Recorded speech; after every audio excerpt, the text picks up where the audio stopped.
Oh, another day, another scandal for New York Governor Andrew Cuomo, governor for now, I should say. The New York Times is reporting that federal prosecutors have expanded their investigation into the embattled governor to look into whether or not he gave his family special access to rapid COVID testing, including his daughter and boyfriend. They're common now, but they weren't then. Here to react, Fox News medical contributor Dr. Marc Siegel. And Dr. Siegel, you said that he even references some of the favoritism he showed in his book. Correct, Brian. Early on, he was talking about how his daughters were coming to visit him, and he was worried about a contact. And Mariah, who hadn't even been anywhere near that contact, got this emergency testing at the early part of the pandemic.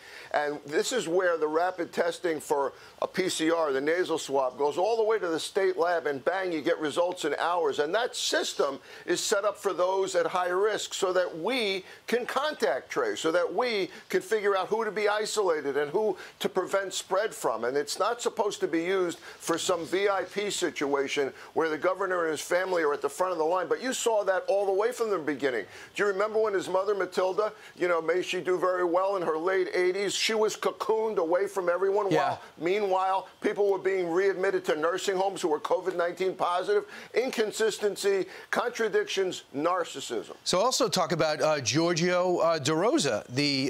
He's an Albany lobbyist and the father of the governor's senior aide. Now we all know her, Melissa DeRosa. She got special access, according to the New York Times, or he got special access because of her. No, exactly. And you're seeing a pattern here. Now, again, I'm not judge and jury. I mean, even if you extend this all the way around to the sexual harassment allegations, I spoke to a psychiatrist this morning, a top psychiatrist, who says there's a pattern of narcissism here where the lower people are not human beings. They're not treated the same. But there's a privilege, and then it extends all the way around all his entire circle, aides, people that he knows, to his family, if you're lucky to be in that group. And by the way, Brian, you do realize that he got the vaccine on March 17th, right? So the fact that his daughter Mariah was still getting this special testing all the way into the beginning of April for Easter weekend this year, when he already got the vaccine, is sending a message, well, maybe I don't believe in that vaccine, right? I got the vaccine. What does she need to be tested for? CDC has said, even the CDC guidelines have said, if you're vaccinated, you don't need to be tested. So he's extending this rule of vigilance to himself and his family, and it's sending a mixed message to the public. You don't know what to believe. Yeah, in March, CNN anchor, famously Chris Cuomo, got it and dramatized it with his family, and he got his special testing back and forth with the sample right to New York City. And then, of course, in April, you mentioned Mariah Kennedy Cuomo and her boyfriend were tested in a state-run facility in Albany, New York, because they were going to see the governor.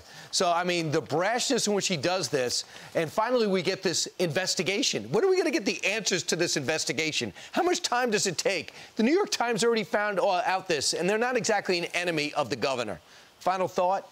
By the way, Brian, the governor got the shot on TV on March 17th, the J&J, bragging, I got the J&J. And as far as your final point, listen, I'm wondering this, too. This is our governor accused of sexual harassment, privileged activities, testing his family only in the middle of a pandemic, readmitting people to nursing home, causing countless deaths directly, and still governor?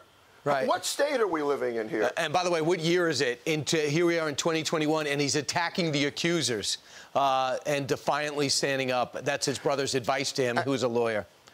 And by the way, children still have to go to camp with masks on, even worse than the CDC under Governor Cuomo. Our children go to camps loaded with masks, no freedom. He tortured this state, Dr. Siegel. Thanks so much. Appreciate it. Thank you, Brian.